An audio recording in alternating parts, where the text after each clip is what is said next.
అందరికీ నమస్కారం. నేను మీ Haripriya. Welcome to my channel. ఇవాల్టి వీడియోలో దేవీ నవరాత్రులు 9 రోజులు ఆ అమ్మవారిని భక్తితో పూజించుకోవడానికి మనం సంవత్సరమంతా కూడా ఎదురు చూస్తూ ఉంటాం కదా. ఆ నవరాత్రులు దగ్గరలోనే రాబోతున్నాయి. ఆ అమ్మవారి యొక్క సంపూర్ణ అనుగ్రహం కోసం ఈ దేవీ నవరాత్రులలో శాస్త్రపరంగా కలశం అఖండ దీపం పెట్టుకుని ఆ అమ్మవారిని 9 రోజులు ఎలా పూజించాలి అనే చాలా విషయాల గురించి చాలా డీటెయిల్డ్గా ఇవాల్టి వీడియోలో తెలుసుకుందాం. ఈ వీడియోలో అమ్మవారిని షోడశోపచారాలతో ఏ విధంగా పూజించాలి అనేది చాలా క్లుప్తంగా, శ్లోకాలేమీ లేకుండా కేవలం ఉపచారాలతోనే ఆ తల్లిని ఎవరైనా తేలికగా పూజ చేసుకునేలా ఇవాల్టి వీడియోలో చూపిస్తున్నాను. ఇప్పుడు చూపించబోయే పూజ ఆడవారైనా మగవాళ్ళు, చిన్నపిల్లలు, పెద్దవాళ్ళు, పూర్వ సువాసినులు ఎవరైనా సరే చేసుకోవచ్చు. నవరాత్రి పూజ అంటే కలశం అఖండ దీపం పెట్టుకుంటే చాలా భక్తి శ్రద్ధలతో నియమనిష్టలతో ఆ అమ్మవారిని పూజించుకోవాలి. నవరాత్రి పూజలు ఎక్కడైతే చేయాలి అనుకుంటామో అక్కడ శుభ్రంగా పసుపుతో అలికి ముగ్గులు పెట్టి పసుపు కుంకుమలతో అందంగా అలంకరించి పీఠాన్ని ఏర్పాటు చేసుకోవాలి. ఎరుపు రంగు వస్త్రాన్ని కానీ పసుపు ఆకుపచ్చ వస్త్రాన్ని కానీ పరిచి అమ్మవారి చిత్రపటాన్ని ఏర్పాటు చేసుకోవాలి. ఇది పాడ్యమి రోజు మాత్రమే చెయ్యాలి. పూజ మొదలైన తర్వాత మధ్యలో చేయకూడదు. అంటే 9 రోజులు ఇది కదపకూడదు. పాడ్యమి రోజే మనం ఇవన్నీ సిద్ధం చేసుకుని బాగా అందంగా అలంకరించుకుని పూజను మొదలు పెట్టుకోవాలి.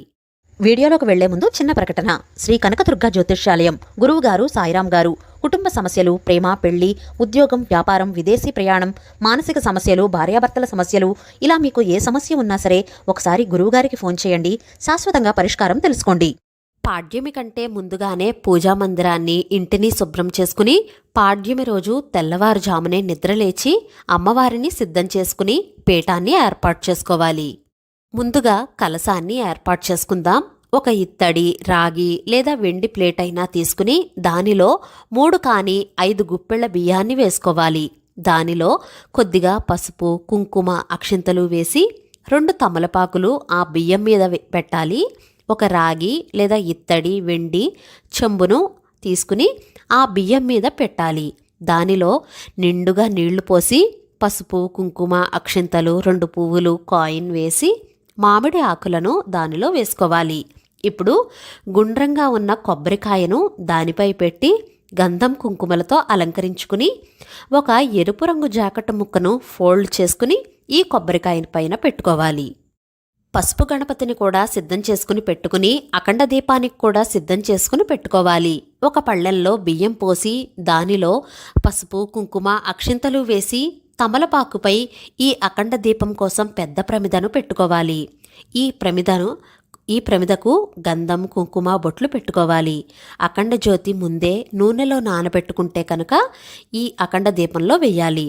ఇంకా దీపారాధనకు కుందుల్లో నూనె, ఒత్తులు వేసి సిద్ధం చేసుకోవాలి. అమ్మవారిని సువాసన భరితమైన పువ్వులతో అందంగా అలంకారం చేసుకోవాలి. ఇప్పుడు శుక్లాంబరధరం విష్ణుం శశివర్ణం చతుర్భుజం ప్రసన్నవదనం ధ్యాయేత్ సర్వ విఘ్నోపశాంతయే అని వినాయకుడికి నమస్కారం చేసుకుని దీపాన్ని వెలిగించాలి. దీపం జ్యోతి పరబ్రహ్మ దీపం సర్వతమోపహ దీపేన సాధ్యతే సర్వం సంధ్యా దీపం నమోస్తుతే దీపలక్ష్మీ నమోస్తుతే అని దీపాన్ని వెలిగించి దీపపు కుంది దగ్గర అక్షింతలు, పూలు వేసి దీపానికి నమస్కారం చేసుకోవాలి. ఇప్పుడు ఆచమనం చేసి 3 సార్లు నీటిని తాగుతూ ఓం కేశవాయ నమః, ఓం నారాయణాయ నమః, ఓం మాధవాయ నమః అని చదువుకుంటూ నీటిని తీసుకోవాలి. ఇక్కడ మగవారు అయితే కనుక స్వాహ అని చదవాలి. ఇక్కడ కేశవనామాలు ఉంటాయి. 24 కేశవనామాలు చదువుకోవాలి. ఆ తర్వాత దేవుడి మీద, పూజా ద్రవ్యాల మీద, మన మీద పంచపాత్రలో ఉన్న నీటిని కొద్దిగా చిలకరించుకోవాలి. ఆ తర్వాత గణపతి పూజ చేసుకోవాలి. గణపతిని షోడశోపచారాలతో కానీ పంచోపచారాలతో కానీ పూజించాలి. అక్షింతలు, పూలు, పసుపు, కుంకుమలు స్వామికి సమర్పించి ధూపం, దీపం చూపించి నైవేద్యంగా మన శక్తి కొలది బెల్లముక్కను కానీ 2 పళ్లను నైవేద్యం పెట్టి మంగళహారతి ఇవ్వాలి. ఇప్పుడు కొన్ని అక్షింతలు పూలు వినాయకుడి మీద వేసి దండం పెట్టుకుని ఈ 9 రోజులు నిర్విఘ్నంగా ఎటువంటి ఆటంకాలు లేకుండా పూజ జరిగేలా ఆశీర్వదించమని వేడుకోవాలి. ఇక్కడతో గణపతి పూజ ముగుస్తుంది.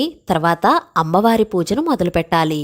అమ్మవారి పూజ మొదలుపెట్టే ముందు అఖండ జ్యోతిని వెలిగించి దండం పెట్టుకుని, ఓ అగ్నిదేవుడా, ఈ 9 రోజులు ఎటువంటి ఇబ్బంది లేకుండా ఈ అఖండ జ్యోతి వెలిగేలా చూడమని దండం పెట్టుకోవాలి. ఇప్పుడు ఆ అమ్మవారిని పూజించాలి. అమ్మవారిని విగ్రహ రూపంలో అయినా, ఫోటో రూపంలో అయినా, కలశ రూపంలో అయినా, లేదా పసుపు గౌరమ్మ రూపంలో అయినా సరే, ఎలా అయినా సరే ఆరాధించవచ్చు. మీరు ఏ రూపంలో ఆరాధించినా సరే ఆ రూపానికి ప్రాణప్రతిష్ఠ చేసుకోవాలి. మొదటి రోజున ప్రాణప్రతిష్ఠ చేయాలి. ఫోటో అయినా సరే, విగ్రహం అయినా, కలశమైనా సరే, ఏదైనా సరే పట్టుకుని ప్రాణప్రతిష్ఠ చేయాలి. ప్రతిష్ఠ చేసిన తర్వాత 9 రోజులు కదలకుండా చూసుకోవాలి. తీసి పక్కన పెట్టడం లాంటివి చేయకూడదు. పువ్వులు అక్షంతలు మార్చినప్పుడు కొద్దిగా కదులుతుంది, అది పర్వాలేదు. ప్రాణప్రతిష్ఠ అంటే అలా పక్కకు పెట్టడం లాంటివి అస్సలు చేయకూడదు. ప్రాణప్రతిష్ఠ మంత్రం ఏమిటంటే, సాంగం సాయుధాం సావాహనం సశక్తిం పతిపుత్ర పరివార సమేతాం దుర్గాంబికాం ఆవాహయామి స్థాపయామి పూజయామి అని చెప్పి చదువుకోవాలి. ప్రాణప్రతిష్ఠ అయ్యాక అమ్మవారికి షోడశోపచార పూజ చేసుకోవాలి. వీటికి ధ్యాన శ్లోకాలు ఉంటాయి. ధ్యాన శ్లోకాలు ఏమీ చెప్పడం లేదు, ఇక్కడ అందరికీ అర్థమయ్యేలా చాలా సింపుల్గా చెప్తున్నాను. ఓం శ్రీ దుర్గాయై నమః అని కానీ, ఓం శ్రీ లలితా త్రిపుర సుందరీ దేవ్యై నమః అని చెప్పుకుంటూ కానీ, లేదా విజయవాడ కనకదుర్గమ్మ అమ్మవారి అవతారాలు ఉన్నాయి కదా, ఆ అవతారాన్ని బట్టి ఆ అలంకారం పేరు చెప్పుకొని ఆ తల్లిని పూజించవచ్చు. ఓం శ్రీ లలితా పరమేశ్వరీ దేవ్యై నమః ధ్యాయామి ధ్యానం సమర్పయామి ఆవాహయామి ఆసనం సమర్పయామి. ఓం శ్రీ లలితా పరమేశ్వరీ దేవ్యై నమః పాదయో పాద్యం సమర్పయామి హస్తయో అర్ఘ్యం సమర్పయామి. ఇలా నీటిని చూపించి వదలాలి. అమ్మవారికి పాద్యం అర్ఘ్యం అని చెప్పినప్పుడు ఆచమనీయం సమర్పయామి. ఓం శ్రీ లలితా పరమేశ్వరీ దేవ్యై నమః పంచామృత స్నానం సమర్పయామి. ఓం శ్రీ లలితా పరమేశ్వరీ దేవ్యై నమః శుద్ధోదక స్నానం సమర్పయామి. స్నానాంతరం ఆచమనీయం సమర్పయామి. ఓం శ్రీ లలితా పరమేశ్వరీ దేవ్యై నమః వస్త్రయుగ్మం సమర్పయామి యజ్ఞోపవీతం సమర్పయామి. ఓం శ్రీ లలితా పరమేశ్వరీ దేవ్యై నమః గంధం సమర్పయామి. ఓం శ్రీ లలితా పరమేశ్వరీ దేవ్యై నమః పుష్పాణి సమర్పయామి ఆభరణాన్ని సమర్పయామి అని ఈ 10 ఉపచారాల తర్వాత అమ్మవారికి స్తోత్ర పారాయణాలు చేసుకోవాలి.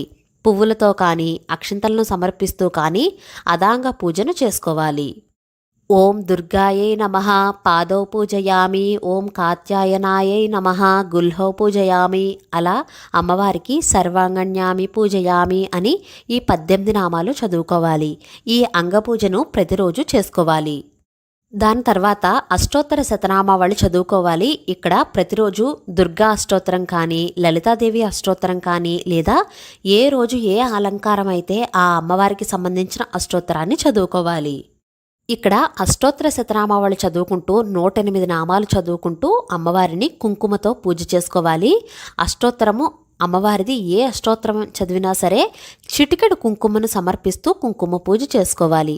దేవీ నవరాత్రులలో కుంకుమ పూజకు చాలా విశేషమైనదండి. తప్పకుండా ప్రతి ఒక్కరూ కుంకుమ పూజ చేసుకోవాలి. ఇలా కుంకుమ పూజ చేసుకున్న తర్వాత అమ్మవారికి సంబంధించిన ఏ స్తోత్రాలైనా సరే ఇక్కడ చదువుకోవచ్చు. అంటే లలితా సహస్రం కానీ, కనకధార, ఖడ్గమాల కానీ, సౌందర్యలహరి శ్లోకాలు కానీ, ఇలా ఏ శ్లోకాలు అయినా సరే, ఏ స్తోత్రాలు అయినా సరే ఇక్కడ పారాయణం చేసుకోవచ్చు. ఇప్పుడు మిగిలిన 5 ఉపచారాలను అమ్మవారికి సమర్పించాలి. ఓం శ్రీ లలితా పరమేశ్వరీ దేవ్యై నమః ధూపమాగ్రాపయామి అని చెప్పి ధూపాన్ని సమర్పించాలి. నవరాత్రులలో అమ్మవారికి నిండుగా ఆ తల్లికి ధూపాన్ని వేయండి. ఓం శ్రీ లలితా త్రిపుర సుందరీ దేవ్యై నమః దీపం దర్శయామి. ఓం శ్రీ లలితా పరమేశ్వరీ దేవ్యై నమః నైవేద్యం సమర్పయామి అని చెప్పి ఇక్కడ అమ్మవారికి ప్రతిరోజు కూడా అన్నాన్ని ఖచ్చితంగా నివేదన చేయాలి. కుంకుమ పూజ ఎప్పుడైతే చేసుకుంటామో అప్పుడు ఖచ్చితంగా అన్న నివేదన జరగాలి. అన్నంతో పాటుగా మీరు ఏవైతే నైవేద్యాలు చేశారో అంటే పులిహోర, పరమాన్నం, గారెలు, బూరెలు, పాలు, పండ్లు ఇలా ఏవైనా సరే అన్నంతో పాటుగానే నైవేద్యం పెట్టాలి. దాన్నే మహానైవేద్యం. ఈ 10 రోజులు కూడా ఖచ్చితంగా పెట్టాలి. ఓం భూర్భువస్సువః తత్సవితుర్వరేణ్యం భర్గో దేవస్య ధీమహి ధియో యో నః ప్రచోదయాత్ సత్యం త్వర్తేన పరిషించామి అమృతమస్తు అమృతోపస్తరణమసి. ఓం ప్రాణాయి స్వాహ, ఓం అపానాయి స్వాహ, ఓం వ్యానాయి స్వాహ, ఓం ఉదానాయి స్వాహ, ఓం సమానాయి స్వాహ, ఓం అని చెప్పి యాపిల్ ఫల నైవేద్యం సమర్పయామి. ఏ పళ్ళు అయితే ఆ పళ్ళు పేరు చెప్పుకొని నైవేద్యం సమర్పయామి అని చెప్పుకోవాలి. మధ్య మధ్యే పానీయం సమర్పయామి. హస్తౌ ప్రక్షాళయామి, పాదౌ ప్రక్షాళయామి, శుద్ధాచమనీయం సమర్పయామి. నైవేద్యానంతరం తాంబూలం సమర్పయామి అని అమ్మవారికి తాంబూలాన్ని సమర్పించాలి. జాకెట్టు ముక్క, 2 తమలపాకులు, 2 అరటిపళ్ళు, వక్క, పసుపు, కుంకుమ, గాజులు, పూలు సమర్పించాలి. ఓం శ్రీ లలితా పరమేశ్వరీ దేవ్యై నమః. తాంబూలం సమర్పయామి. ఆ తర్వాత అమ్మవారి పాటలు చక్కగా పాడుకుంటూ పంచహారతిని ఇస్తే ఎంతో మంచిది. పంచహారతి స్టాండ్ లేకపోతే ఒక ప్రమిదలో 5 ఒత్తులు వేసి హారతిని ఇవ్వవచ్చు. ఓం శ్రీ లలితా పరమేశ్వరీ దేవ్యై నమః. పంచహారతి సమర్పయామి. తర్వాత కర్పూర నీరాజనాన్ని కూడా ఇవ్వాలి. నీరాజనానంతరం శుద్ధాచమనీయం సమర్పయామి. ఓం శ్రీ లలితా పరమేశ్వరీ దేవ్యై నమః. సువర్ణ మంత్రపుష్పం సమర్పయామి అని చెప్పి చేతిలోకి కొన్ని అక్షింతలు, పూలు తీసుకుని సర్వమంగళ మాంగళ్యే శివే సర్వార్థ సాధికే శరణ్యే త్రయంబకే గౌరీ నారాయణీ నమోస్తుతే అని శ్లోకాన్ని చదివి పుష్పాన్ని, అక్షింతలను అమ్మవారి దగ్గర ఉంచాలి. కొన్ని అక్షింతలు, పూలు తీసుకుని 3 సార్లు ప్రదక్షిణ చేస్తూ ఆత్మ ప్రదక్షిణ నమస్కారం సమర్పయామి అని చెప్పి అక్షింతలు, పూలు అమ్మవారి దగ్గర ఉంచాలి. ఇప్పుడు కొన్ని అక్షింతలు, పూలు తీసుకుని ఈ ఉపచారాలు చెయ్యాలి.